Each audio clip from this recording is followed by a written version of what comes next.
The Downing Street Christmas parties are outrageous. It's the Prime Minister laughing in our faces. But while we've all been focused on that, something much, much bigger than that has been slipped past us, where the government is taking away our liberties on an industrial scale.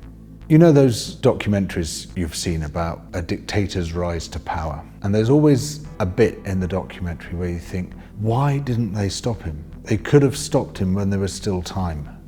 That's the bit we're at.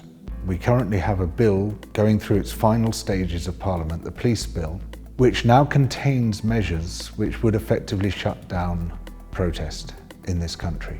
We'll be banned from locking on or indeed holding on to anything in pursuit of protest, one of the most important protest tactics around the world, used throughout history. You can't interfere in any way with the construction of any new major infrastructure. So you can't protest against a road being built, an airport being expanded. New stop and search powers, which the police will be able to deploy against anyone who they suspect might be carrying equipment for a protest, and indeed other powers where they can stop and search us without suspicion. But even worse than that is this power to ban named people from going to any kind of protest. You put them on a list, and those people are then banned from all engagement with protest, even from being able to go on the internet and talk about protest, anything like that, you'll be banned, even though you've committed no crime.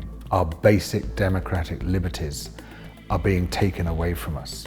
So obviously, the media, the establishment, Parliament, they're all up in arms, they're in uproar over this. In your dreams, you could hear a pin drop.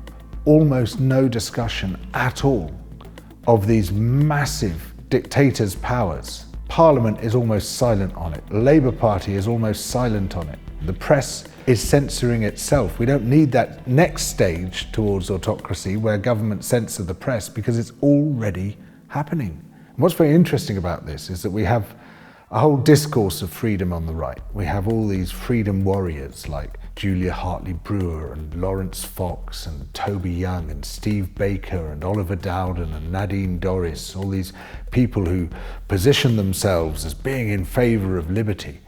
Not a squeak from any of them about these massive truncations of our freedoms. The only freedoms they care about are their own.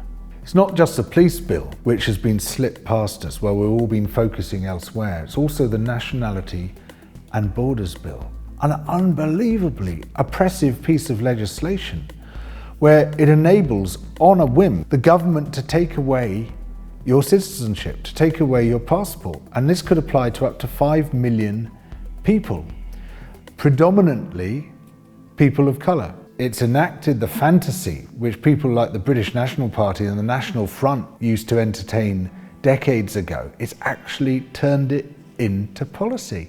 And it's gone through with scarcely a scrap of coverage. Again and again now, the government is passing these massive, history-changing bills, and the media's looking elsewhere. How can this be? What's going on here? What is this hypnosis which we seem to be under? Media and government, government and media, the same figures go round and round. And they use all the skills and all the contacts which they accumulated as journalists and deploy that cleverness on behalf of their new political masters. Allegra Stratton is a classic example of this. She worked in newspapers and television before becoming the Prime Minister's spokesperson. She was the one who was caught laughing about that Christmas party and had to resign.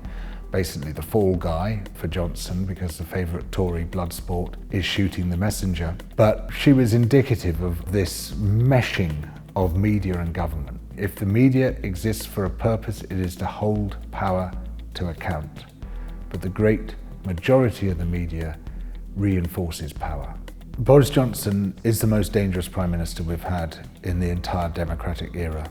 He creates this impression of being relaxed and funny and spontaneous and bumbling and incompetent. It's all calculated.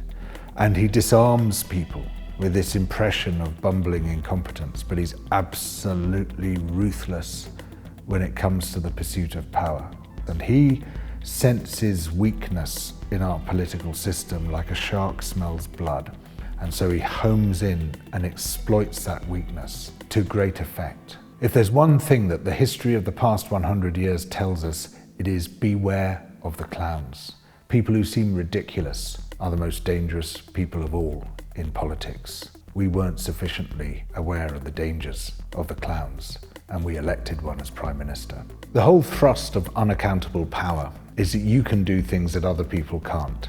You don't have to abide by the rules because you're powerful. You're above all that. It's the other people who do.